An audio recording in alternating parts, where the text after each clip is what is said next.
Welcome back into the Lions 24/7 podcast. I am Tyler Donohue. In a couple moments, you'll hear from our colleague Daniel Gallen, who in just the last few days has been out in Bloomington, Indiana for the Penn State football win over the Hoosiers, came back for tip-off of the basketball season at the BJC on Monday night. And this will be his third podcast appearance in that span, which really appreciative of him and Tyler Calvaruso, who will be on with us a little bit later here to talk about the early signing day for Penn State basketball, talk about some stock report on Penn State football recruiting, and we'll give a little bit of a look ahead to the Maryland matchup this week as well, some players to know on the Terps end, also some recruiting implications as the Nittany Lions and some prospects return to Beaver Stadium.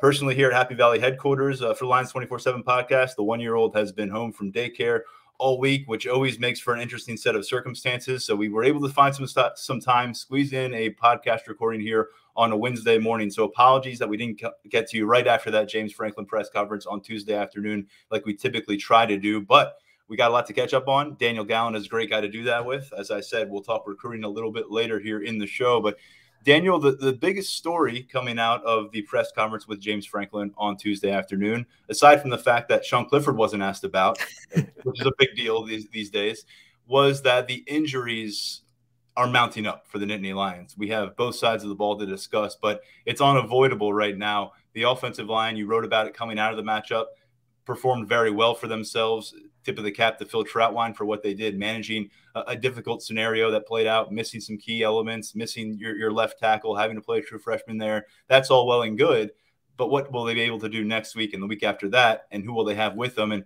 right now we know Landon Tengwall no longer part of that equation. Definitely. I mean, that's a very major blow for the Penn State offensive line. I thought Tengwall had played pretty consistently over the course of the season, and we saw him rotating early in the year, but in that Northwestern game, he got the full complement of snaps. It looked like that was going to be kind of his job, even with Hunter Norzad getting some time there. But I think a very, very tough injury. Definitely the circumstances when it comes in pregame at Michigan. And anytime you lose that kind of talent along the offensive line, it's tough. So no Tengwall. I think that, we've seen what Norzad can do.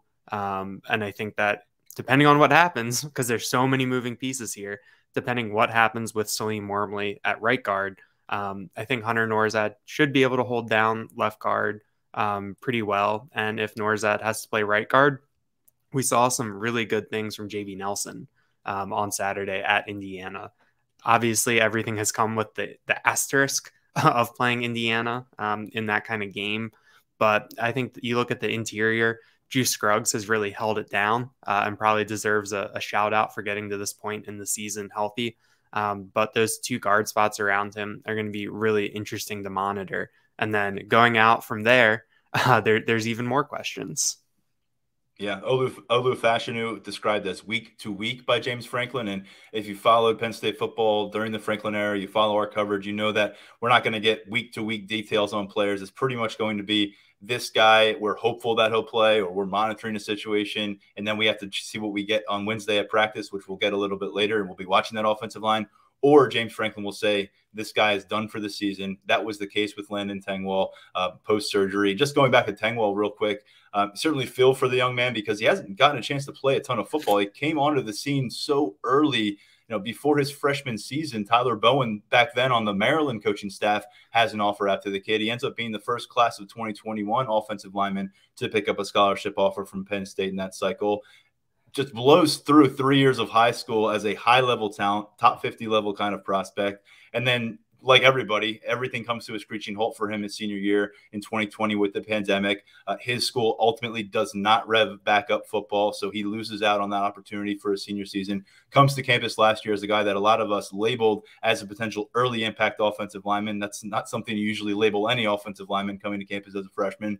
But with early enrollment, thought maybe that could be the case. That we don't see him, Daniel, until week 11 last year. He did get some action, got some really important work in the postseason and in the Outback Bowl, won the starting job coming into this season, and was the guy in that first team setup for 5 weeks, although only once against Northwestern did he completely have command of that position? Aside from that, it was Hunter Norzad. One game, it was JB Nelson working his way through. And you've got to wonder, with Hunter Norzad letting us all know on Tuesday that he'll be sticking around in 2023 with his 6:30 a.m. tweet, which we appreciate getting that news out of the way now. And anything we can get off the plate for Christmas morning with postseason announcements is great for us. So Hunter Norzad nips that in the butt, lets us know that he'll be around. You got to wonder if he's the guy the rest of the way through. And I think so far, Penn State staff have been very impressed with what they've gotten out of him. It's just been a situation where it feels like they got a hit out of the Ivy League, and it's somebody that they can count on for another 20-plus games of his college career.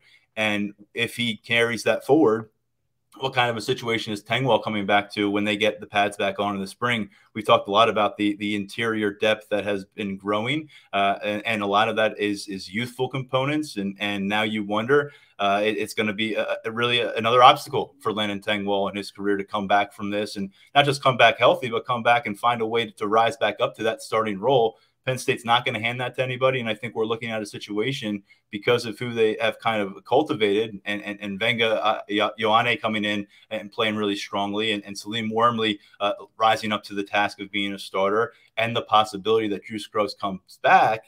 I guess the one caveat here is if Drew Scruggs does not come back, Hunter Norzad could be a nifty little fit for the center position where we've seen him work. So that's another wrinkle. And end of the day, Norzad news is great for Penn State. The Tengwall news is not so good, but I didn't want to quite gloss over the loss of Landon Tengwall without acknowledging what he's been through a little bit and really how he got to campus. This guy is as highly regarded from a technical standpoint as you had really heard of. Now Drew Shelton maybe takes that mantle, but I think you lost some ability with him because of the lack of late senior reps, because of the lack of game reps last year, where he was knocking off some rust last year. And unfortunately, right when he felt like it was accomplishing that task, he's going to have to do it all over again in 2023. And when you game things out on the interior of the offensive line, don't forget about Alex Birchmeier, who's set to come in, one of the nation's top guards. Javen Williams is another guy who we've heard could be an interior guy, could be an exterior guy. So it's going to be interesting. 5-star territory guy. I mean, both those guys are 5-star territory guys. So you're right. It's a great point that you make. Yeah. And, we can save the redshirt conversation about those guys for when they actually get to campus. But Phil Trautwein is going to have a lot of pieces to play with. I think that you look at how Penn State hasn't been scared to rotate guys. They haven't been, if someone's deserving, they're going to play, which I think is a good message to send. But the interior, beyond these next 4 games, including the bowl game, it's going to be a really interesting scenario to watch. But I think that, for the near term, I think that you just need guys like Hunter Norzad and Salim Wormley to get through games healthy. Both of them got banged up against Indiana. Norzad, went out, came back, finished that game out. Because, after JB Nelson, you have Venga Ioane. James Franklin said that they're preparing him in case he has to play, but he wants to preserve the red shirt there. He wants to let Ioane continue to develop.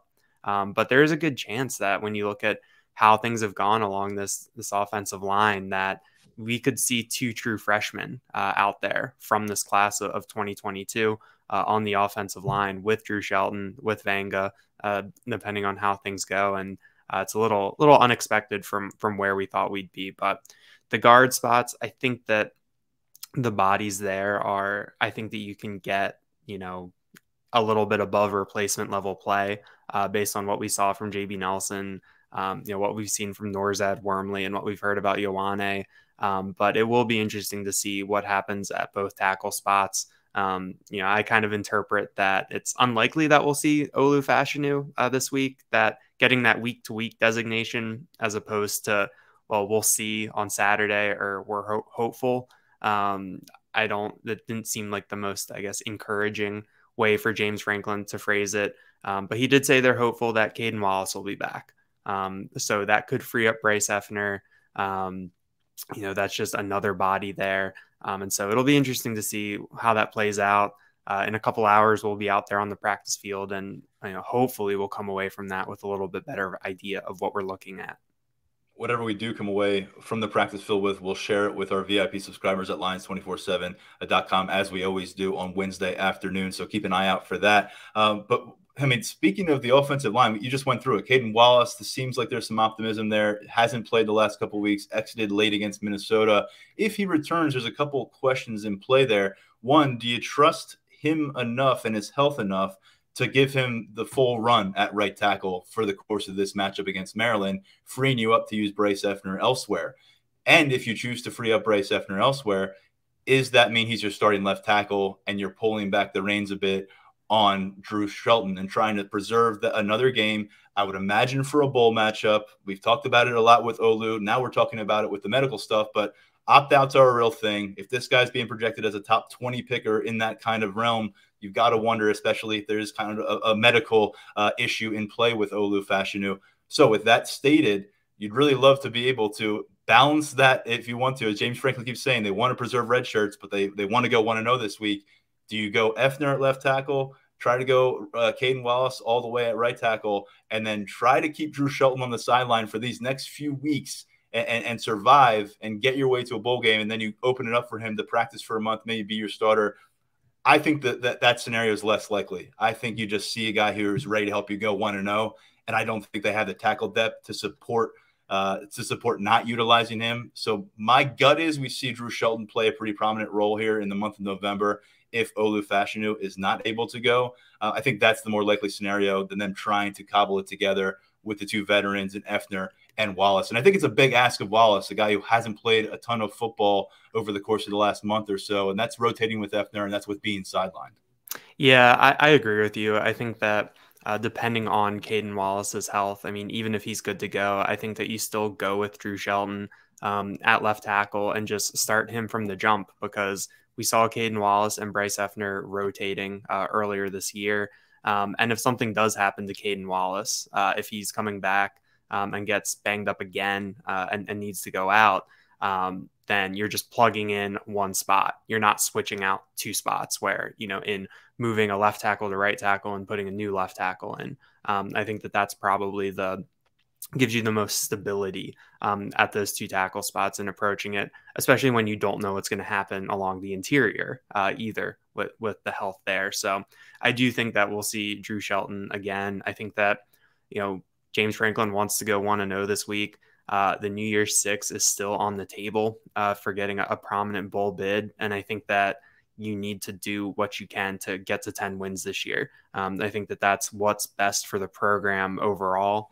And like you guys say, if Drew Shelton is good enough that, he'll only be here for 3 or 4 years, he won't be here for a 5th year, then you can roll with it. So it'll be interesting to see what that looks like.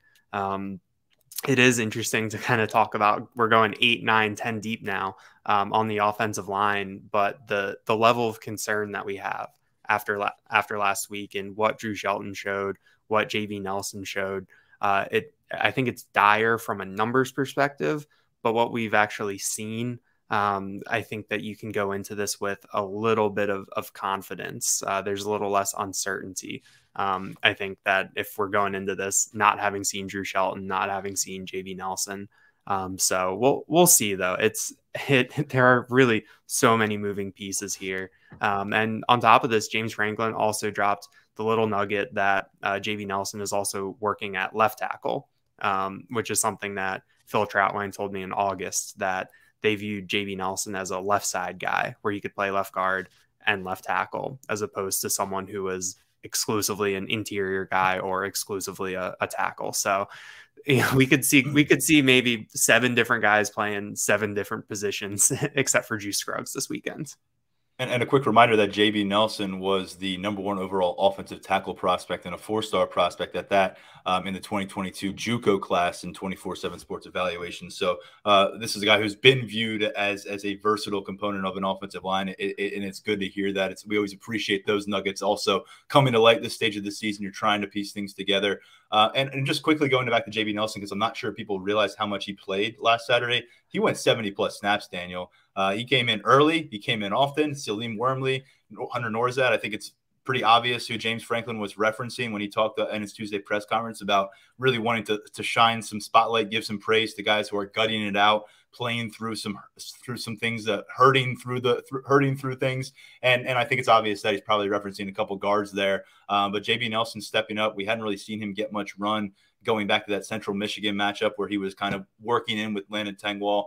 There was no Norzad at that point. And you remember, Hunter Norzad was out of the equation for a couple of weeks. So, again, this is a level of depth for this offensive line, particularly the interior, that we just had not seen Penn State be able to exhibit and be able to survive. And so far, they have weathered the storm. They've got another matchup here against Maryland that I think they'll have to do that once more. But we're learning a lot about Phil Trautwein's group week by week, and certainly the steps have been forward progress. On the other side of the football, the position of concern with the injuries, at least, is linebacker, Daniel, and we'll talk about in a moment why that matters against Maryland. But right now you're looking at a couple guys who have consumed a ton of reps, in Tyler Elsdon and Curtis Jacobs, under the microscope, and a couple guys we'll be watching for on the practice field Wednesday.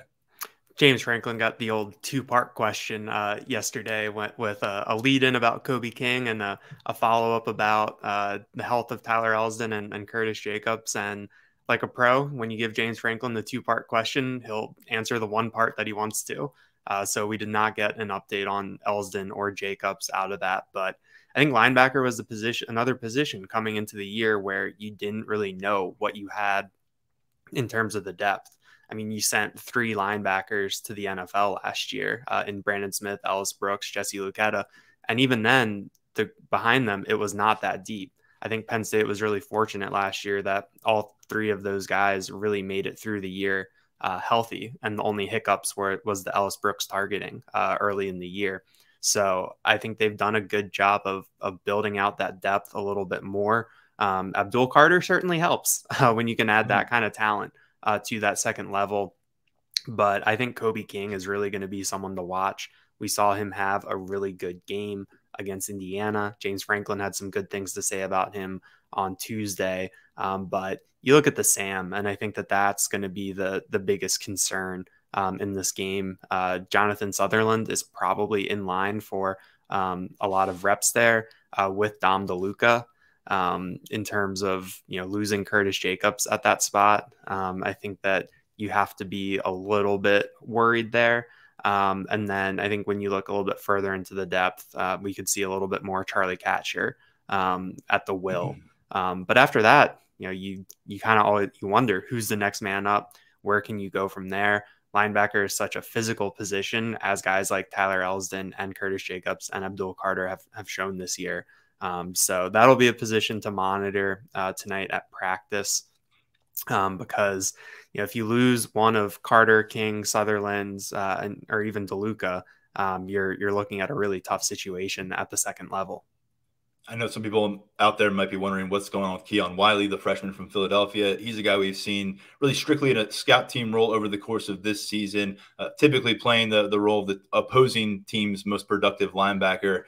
So he's kind of lurking, waiting in the wings, but not a guy that we anticipate is going to be called upon right now if they are down at linebacker. You mentioned Jonathan Sutherland, DeLuca. I'm curious how the staff manages those 2 guys down the stretch here. DeLuca, I feel like, has made himself a long-term component defensively, being a year 2 guy. Not saying he's going to be a starter. I think you want to continue to over-recruit at that position, out-recruited Dom DeLuca, but he's going to be a piece. I think he's going to continue to get run here. But Kobe King is the one name that I view as having the biggest opportunity here. Tyler Elsdon was your starter through the first 9 games. I mentioned this on last week on the podcast, not tremendously productive from a tackles perspective. I think it was fewer than 5 tackles in 4 or 5 consecutive games for Tyler Elsdon as the schedule started to crank up. I'd like to see more production out of that middle linebacker spot. But with Kobe King, a guy who hadn't surpassed 30 snaps all season, he goes for almost 50 against Indiana. So you want to see what he makes of it. It's an opponent that's obviously working with a second, third, fourth string quarterback. But I thought he did a really nice job in showing some of his playmaking ability. He had 2.5 tackles for loss. He led the team with 8 tackles. And quite frankly, he's someone that I'm going to be watching a bit more here if he gets more go, because that middle linebacker position, it never has felt like Tyler Elsdon is running away with it for the rest of his career. This is a positional competition that I feel like we're going to carry with us beyond the 2022 season, even if Tyler Elsdon was the starter for 12 or 13 games. Certainly. And if you project it out even further, there's been talk of Abdul Carter potentially being a future Mike linebacker in this defense. So I think when you look at the long term, you really do need to add bodies there. We haven't seen much of Jamari Budden in year two. And you look and it's just kind of it's a bunch of walk-ons after this group that's here. Sometimes you hit on someone like DeLuca, but that's typically the exception. But I think it does come back to Kobe King this week at that Mike linebacker spot. He showed that he could play well horizontally against Indiana, which I felt like was kind of the question for both him and Elsdon coming into this year. But Maryland has done a good job running the ball this year. They have one of the more productive young running backs in the Big Ten. So I think that you hear a lot about Talia Tungavailoa, Rakim Jarrett, Dante Demas, Jacob Copeland. But I think when you look at that front seven, I think they could be in for a pretty interesting task this week against the Terps.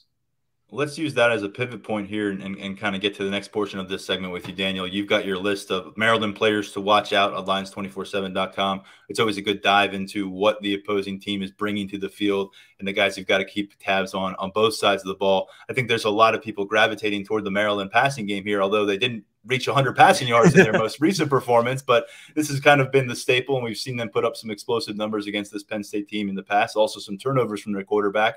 But I know you wanted to actually start this conversation elsewhere in the offensive backfield. Yeah, I mean, you have to start with Roman Hemby. He's got 747 yards this year. He's averaging 6.2 yards per carry. He's got 7 touchdowns. He's a fellow graduate of the John Carroll School in Bel Air, Maryland, like one host of this podcast right now.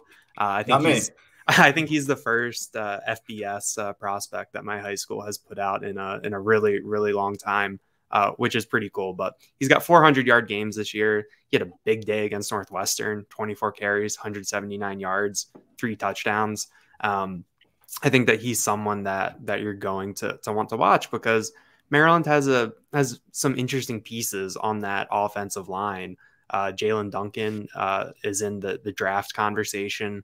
In terms of being, one of those more highly ranked offensive tackles. And James Franklin highlighted Delmar Glaze as someone else that he was watching when he goes through and lists his players to watch on the other team. And I was going through some PFF numbers, looking for an Olu Fashanu stat or grade earlier this morning. And Delmar Glaze is number 5 in the PFF rankings in pass blocking.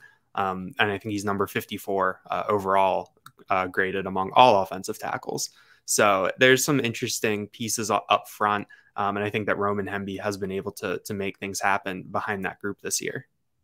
All right, let's go back to the quarterback spot. I mean, this has been, a lot of people have called it kind of Maryland's best chance on a weekly basis, right? You got Tagovailoa and his ability to air the ball out with these receivers. A few of them have been big names on the regional recruiting circuit, on the national recruiting circuit that stayed close to home and have put up splashy numbers. But as we've said, there have been moments where the turnovers have bit him in the butt. Happened last year. He threw a decisive pick 6 against Penn State. And then this team is coming off an effort in which they didn't score a touchdown until the final minute at Wisconsin last week. So it's been a roller coaster ride with Maryland football and trying to monitor their offensive success during recent years with the same quarterback.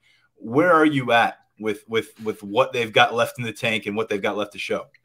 I mean, I don't think they can play as poorly as they did last week when it comes to the passing game. I mean, when your 2 leading receivers combined for 2 catches for 7 yards, when Tungavailoa, 77 yards on 23 attempts, I don't think I think that's the anomaly. I think that's the outlier. Even with how Penn State's cornerbacks have played this year, even with the pass rush coming on strong in recent weeks, I don't think Maryland will be as poor offensively as they were against Wisconsin last week. But looking through Maryland's stats, the one thing that I thought was really interesting is that they've got 6 players with at least 20 catches this year, which is some pretty good balance. And Dante Demas, who was a star last year before he got hurt, he's not one of those guys. He only has 14 catches for 153 yards this year. So, Rakim Jarrett, Jacob Copeland, Jayshon Jones, they're all over 300 yards receiving. Corey Dykes, the tight end, is tied with Jarrett for the lead with 376 receiving yards. They've really spread it out. It's really been balanced. I think that coming into this year, especially when you look at the fact that Maryland lost, I think, 6 wide receivers in the transfer portal. last offseason, including a lot of veteran guys. I think that you thought that Rakim Jarrett was probably going to be a very high volume receiver, but adding Jacob Copeland and having these tight ends, James Franklin shouted out CJ Dupree, who's from Scranton. He also has 21 catches. There's a lot of options, and when Maryland puts all those guys out there on the field, the ball can go to anyone. There's not really, you key in on Rakim Jarrett and Jacob Copeland because of their talent. But when you look at kind of the flow of the games this year, it's kind of hard to pick out that one go-to guy. There's no like Jahan Dotson like Penn State had last year, where you're like, okay, this is the guy. This is where we start. So, I'm interested to see that. Of course, going back to Tunga Vailoa, he's got to be able to get the ball to them. 14 touchdowns, 6 interceptions this year. He's battled some injuries. I think he's had a knee issue that kept him out here and there. So it'll be very curious to see how he rebounds from last week. I think Maryland will. I don't think they can play as bad as they did at Wisconsin last week, again at Penn State in a couple days. Daniel has your full list of Maryland Terrapins to know for this matchup up at Lions247.com. Let's test your change of direction now, Daniel, because you were back at the Bryce Jordan Center on Monday. Penn State tipped off its season with a 25-point victory. They will have bigger tests ahead, but this is our first look at a team that has new parts, made some early splashes from those new parts. What are your biggest takeaways before we pass the baton over to Tyler Calvaruso and talk recruiting for the rest of the show? It's going to be a fun team to watch this year. And I think the interesting part about that is that they know it too. Micah Shrewsbury came out and said that with what they had last year in terms of talent and depth, they had to play slow.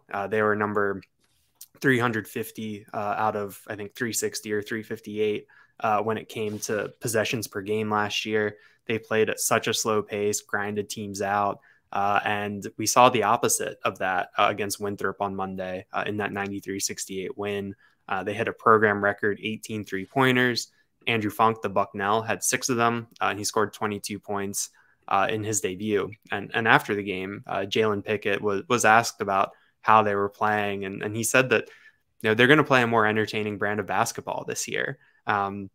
Which is something that I feel like you don't necessarily, when you hear players talk about offenses and they talk about changes, they'll say like, oh, like we'll score more, we'll run more, we'll play more up tempo. And the subtext is usually, yeah, we're going to be more entertaining. But he came out and said it, which I think is pretty interesting. I think that they looked like they were having fun. Miles Dredd was 4 of 6 on 3-pointers. Now 4 of the freshmen made their debuts. With Kebajai and Evan Mahaffey getting some early run. I think that it's going to be an entertaining team. Of course, it was Winthrop, which is a good program, and it's the first game of the year. There's a long way to go. Michigan State is going to be at the Bryce Jordan Center in a couple weeks, which will be a really big test for Penn State. And they do have some things that they got to get figured out. Caleb Dorsey, who a 6'7" junior, started at center or at the 5. Kebajai came in, he's 6'10". He's kind of the guy that you want to see, be able to play in Big Ten play. He had 4 fouls in 10 minutes. So there's some kinks to work out. There's some things to smooth out over the course of this non-conference slate. But I mean, in terms of starting off the season on the right foot, being able to develop some excitement and kind of tease out what this team might look like moving forward. I think Penn State, to mix some metaphors, they really did hit a home run on Monday night against Winthrop. Daniel Gallen and Mark Brennan were all over the coverage as Penn State's basketball season got started. There's photos, there's a bunch of stories up, there's takeaways. That'll be the case after each of these games. And Daniel, we look forward to more basketball conversations here on the podcast, but we've got football practice to get to here in a few hours. I'll see you soon. See you, Tyler. All right, let's shift gears over to recruiting, and we will keep it on the basketball program with Tyler Calvaruso before diving back into some football talk. How you doing, Tyler? Doing good, man. Today's the first day of the early signing period. We got a lot going on the football front, so busy as always, man. I love it. Can't complain. We love it too. And of course, you mentioned the early signing period for college basketball going on this Wednesday. Penn State has sealed a deal with 3 prospects in that 2023 cycle, including a top 100 prospect with a familiar name. There's a couple familiar names in this class, actually. But let's start at the top and work our way down.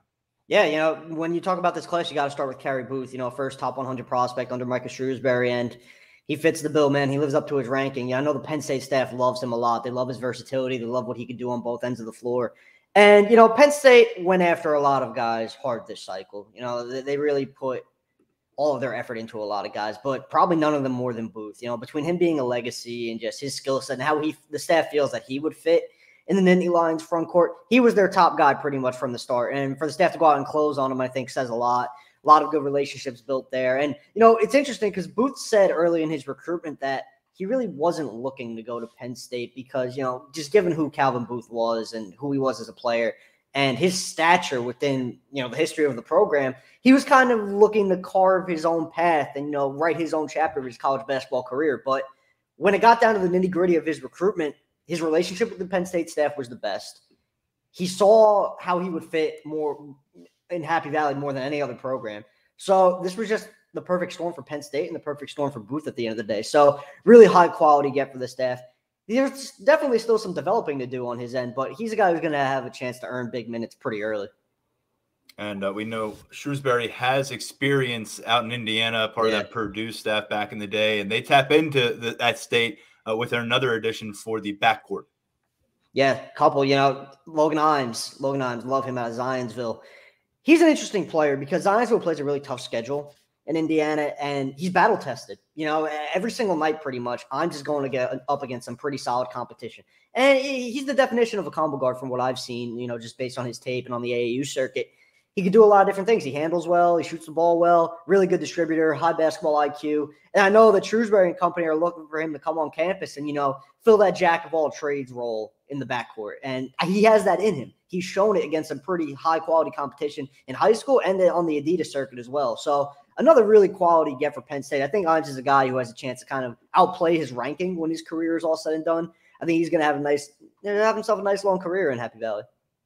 And then you go over to the other familiar name. People know Booth. People are starting to get to know the name Shrewsbury. And another one is going to be joining the program, Braden Shrewsbury, another guard in this class. Yeah, and Braden is, I guess you could call him the sharpshooter of this class. Imes shoots the rock well, but, Shrewsbury is the definition of knockdown from what I've heard about him. And he's also developed nicely physically. During the summer, I believe he was around the 6'2", 170 range. It looks like he's added an inch or two maybe on his height. He's bulked up a little bit. He looks wider. So just really a developing talent and a talent who's going to be a high major player regardless of, circumstance. It just so happens that, being Penn State where his father is and playing in the Big Ten was what he felt was the best opportunity for him. I know Xavier liked him a lot and Penn State was able to close here. So Shrewsbury might be the underrated part of this class. I know he's on the lower end in the ranking spectrum right now. I think he has a chance to rise, but really quality player. And when Penn State's going to need a knockdown shooter at the end of games, it looks like he's going to be their guy.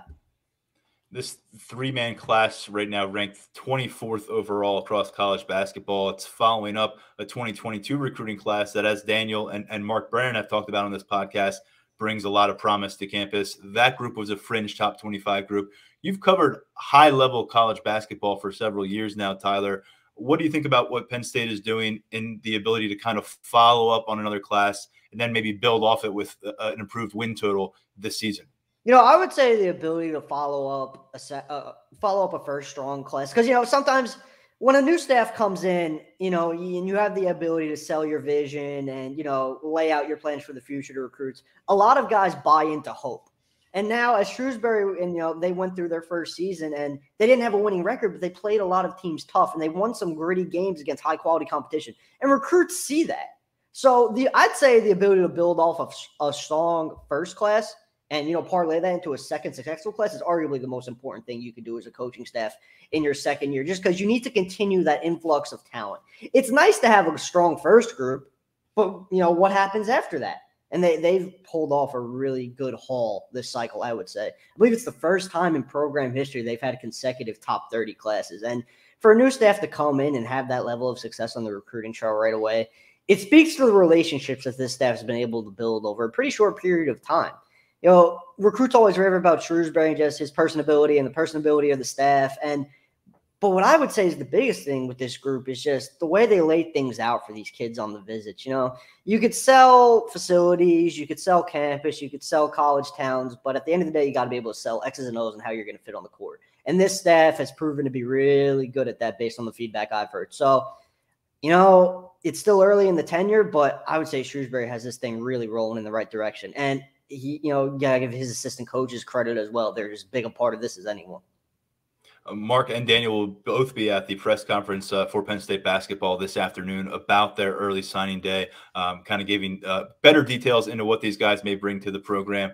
Look for that coverage at lions247.com. Shifting gears a little bit before we jump back over to football, forward focus in recruiting at all times. You didn't even wait for this signing period to come until you had your big board up, breaking down some of the top names to know on Penn State's target board for the 2024 basketball recruiting cycle. Our VIP subscribers can check that out in its entire form up at lions247.com. But why don't you give us some spark notes on what Penn State has cooking in that next class? Yeah, so a bunch of guys have already been on campus for official visits are at the top of that board, and that's not a coincidence, obviously. Peyton Marshall, big man from the South, he was on campus for his official recently. Royce Parham, he's an in-state kid. He's a legacy. He's been on campus for his official. I would say Penn State leads there at this point. I know Wisconsin's pushing pretty hard, but staff has done a really good job with Parham, and there's pull from that inner circle for him to stay home and be a Nittany Lion. So we'll see how that recruitment plays out. Jaleel Bethea from Archbishop Wood. I know he's someone the staff likes a lot. A lot of high major interest there, from really all across the country. UCLA's a program pushing really hard, but Penn State's there. Sir Muhammad, another son of a former NBA big man, Nazir Muhammad. He was on campus for his official. He's more of a wing, potentially develop into a stretch four if he grows. He's a guy his staff likes a lot. We talk about Kerry Booth with his versatility. Muhammad's kind of in a similar ilk, albeit he's a little bit shorter right now. He's more of a 3 than he is a 4 at this state in his career. And, look, there's so many big men at the top of that 2024 board, I would say right now. And that kind of speaks to what we just talked about with Shrewsbury and his pedigree developing bigs at Purdue, just getting those guys in position to succeed at a high major level. There's a lot of quality guards on that board as well. Deshaun Davis, point guard from the DMV. He was on campus in October, had a really good unofficial. Malachi Palmer's a guy who's a top 50 recruit, top 50 talent nationally. He's been around. He's played national schedule. He's in Maryland now at Mount Zion Prep. He's a guy who he's a Harrisburg native, so he's a candidate to make it back to campus at some point soon. Just really a lot of good things going on for Penn State on the recruiting show right now. The 2024 board seems really deep. And it's not just deep with names. It's deep with the talent level as well. They're involved with a lot of guys who can really play and who, in my opinion, based on what I've seen, are surefire high major talents. So, like I said, they just got to keep that momentum rolling. Now they're going to see if they can parlay this into a strong third class. And if they continue to make strides on the court, like Daniel said earlier, I think this is going to be a really fun team to watch this year. I think there's a lot going well for the Nittany Lions on the court right now. So as recruits see more of that, there's only going to be more interest. So Penn State, got to love where they're at on the basketball front right now. I think it's a promising future for sure.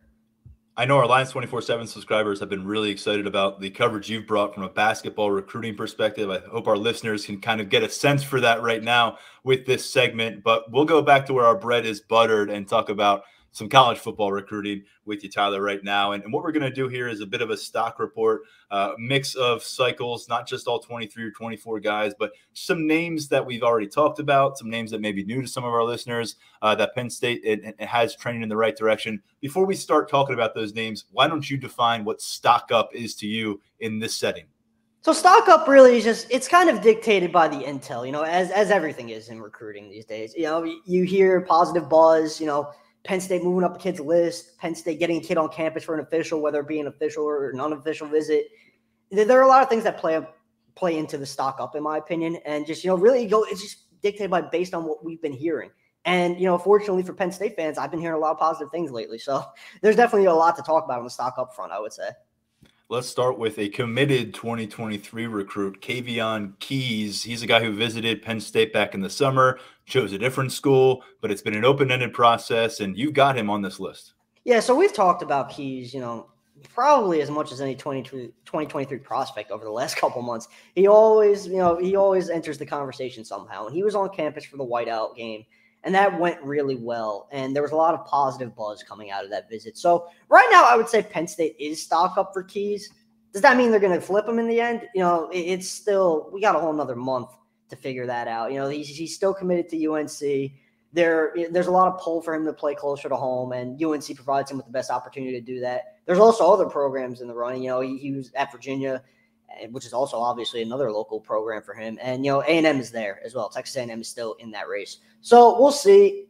I would say I would say right now it's probably a UNC Penn State race, but there are definitely other factors. And, until he backs off that commitment, it is what it is. But I would say Penn State has put itself in a good spot there, and it has definitely moved up recently, coming out of that whiteout visit specifically. Not a lot of seats left at the table in 2023, but there are some that need to be filled. And another name to know here is Georgia athlete Cameron Wallace. He's due on campus, and he's on this list as well. And I think I can understand it when a guy's getting on a plane to see your team in person. Yeah, we talk about what stock up means. Wallace is pretty much the definition of it at this point, if you really consider the way his recruitment has played out. So Wallace he was what I would call a late riser in this class. He didn't really get a lot of Power 5 interest until probably the start of his senior season. I think he was on the radar a little bit before then, but once his early season senior tape started to get, matriculate and get out there a little bit, he started to receive some Power 5 offers, and Penn State is one of them. So him getting up for his official, we're going to have to see how that goes. We're going to see where he falls on the board, things of that nature, everything that plays into a kid's recruitment. But Wallace likes Penn State a lot, and, him coming up for an official speaks to, what the Nittany Lions might think of him. So we'll see what the intel dictates coming out of this weekend, but I'd say his interest in Penn State right now, pretty hot. And it's also fair to say that as we sort through things on a Wednesday morning, this weekend, not exactly looking like it's going to rise up to an Ohio State or the whiteout matchup against Minnesota kind of weekend. So Wallace is going to be really near the top, if not at the top of what we're following. Is that accurate? I would say so. Like you said, the list is still coming together of who's going to be on campus and who isn't. We'll have those names on lines 24/7 as they come in, as we do every home game. But yeah, I would say it is definitely accurate to say Wallace is going to be one of the biggest names on campus this weekend. An official is an official. It's just a different kind of experience to what everyone else who visits is going to be going through. So yeah, the staff's going to have his attention on him for sure. And this is one of those where you're doing a lot of intel if you're Penn State in a lot of different ways with this guy on campus for 48 hours. You talked about the late rising circumstances. You want to get a good feel for who he is. You want to get some good feel athletically, personality. There's a lot to figure out here, but this staff has done a nice job of kind of turning one long distance trip weekend into something they can hang their hat on signing day. And we'll learn if this is a situation where they want to put 2 feet on that bandwagon and push for a commitment here, or if maybe it's not the right fit. We'll sort through that. And I know you'll be part of that coverage coming out of the weekend. Maryland's a matchup this week. Maryland's always got to deal with in-state players on the other side of the football in this game against Penn State. A couple that you've got on your stock up report, both on the defensive side of the football, and both of them are considered 4 stars in 24/7 Sports Composite. Jalen Harvey and also Dominic Nichols. Yeah, so Harvey, he was on campus 3 times in October, and we have crystal balls in for him to land with the Nittany Lions. Obviously, that's a recruitment that is still sorting itself out. There are other schools involved. He's not necessarily in a rush to make any sort of announcement for anything. I think if he is going to commit anytime soon, it'd be more in the spring than it is the winter. But Penn State has done a lot of good things with Harvey, and this goes back to the summer, and it's something that we've touched on a little bit. He camped during the summer, and he had himself a hell of a day during the Big Man Challenge, and that really caught Penn State's attention. He tested well, he measured well, and then he goes out there and dominates. It's kind of one of those light bulb moments for the staff. You're like, wow, this kid, he's got it. And the staff has recruited him as such. So there's a lot to like there. And then with Dom Nichols, we've had that crystal ball pick in for, I believe, since September. And all is still well on that front. Another situation where there are other schools involved. The recruitment's not over. Nothing seems imminent. But Penn State has done a lot of good things. And you got to remember, Dom Nichols has done a lot. He's watched a lot of Nittany Lions football. When he showed up for his visit earlier this year, he showed up in a Saquon Barkley jersey. He loves Penn State. They're really high on his list. So Nittany Lions have to like where they're at there. I'll tell you what, if Chop Robinson can go have himself a day on Saturday against this Maryland squad, that would be a nice thing for Jalen Harvey to be able to experience and see. Not that he'll be here in the building, at least I don't believe he will be, but just generally watching, observing, seeing what a former teammate and a close friend is accomplishing at Penn State after spending a year with the Terps. Let's finish with a trip to Pittsburgh, shall we? We got a 2024 name to know here, Peter Gonzalez. He's been on the radar for a while at wide receiver. There is a lot happening in the region at receiver. Tell us why Peter Gonzalez remains a name at the forefront and why you feel things are moving in the right direction for both sides of the party. So really, Gonzalez, you talk about he's been on the radar for a while and he's been to campus just as much. I believe he's coming up on his next time he gets on campus. I believe it'll be either his 5th or 6th visit, his 5th or 6th trip to Happy Valley. So, that kind of speaks to where his interest lies. Before the end of your junior season, that's pretty good. Yeah. That's a lot. We talk a lot about Jalen Harvey now. He was on campus 3 times within a month. Gonzalez has been there almost as much. And we've touched on the 2024 wide receiver board a little bit and how, it's fluid because there's a lot of names. You got the Tyler Denmarks of the world, and there's a lot going, like you said, there's a lot going on in the region, and there's a lot going on outside of the region as well. And there are a lot of names coming through the staff. They're doing a lot of evaluating, and Gonzalez is liked. His junior season tape is solid, and there's interest there on both sides. So we'll see where he shakes out when it's all said and done. But he's gone on record saying Penn State is his leader right now. Obviously, there's still, plenty of time for that to change and plenty of time for other schools to get involved and kind of flip the script a little bit. But Penn State has really done all of the right things with him. And Gonzalez, he's another one who keeps a very watchful eye over the program. He loves watching the receivers. He loves Parker Washington, loves his game, sees some of himself in him. So there's definitely Gonzalez is going to be keeping a close eye on the Nittany Lions, and the Nittany Lions are going to be keeping a close eye on him as his career progresses and as his recruitment progresses. Let's finish this stock report with a 2025 name to know, a little bit of a tease here at the end because it is always a forward focus with recruiting, as we said. Deshaun Burnett out at Pittsburgh's Amani Christian Academy, an emerging talent there in the 2025 cycle. He's a top 100 prospect in our early rankings for 24/7 Sports among sophomores across the country. He's a top 10 linebacker. You wonder at this age, does he grow out of linebacker? But right now, to see him on a stock up report, that's a good indication early for the Nittany Lions. Definitely a good indication. When I do these stock report things, either as an article or as we're doing right here, I kind of tend to stay away from like the really future guys, like 2025s, 2026s in this instance, just because there's so I don't many blame things. you. Yeah, there's just, man, it goes without saying with the way recruiting is. There's so many things that could change. Is he a linebacker? Is he going to grow out of, his frame and move to the defensive line? There's just so many factors that go into, determining where a kid will end up at the end of the day.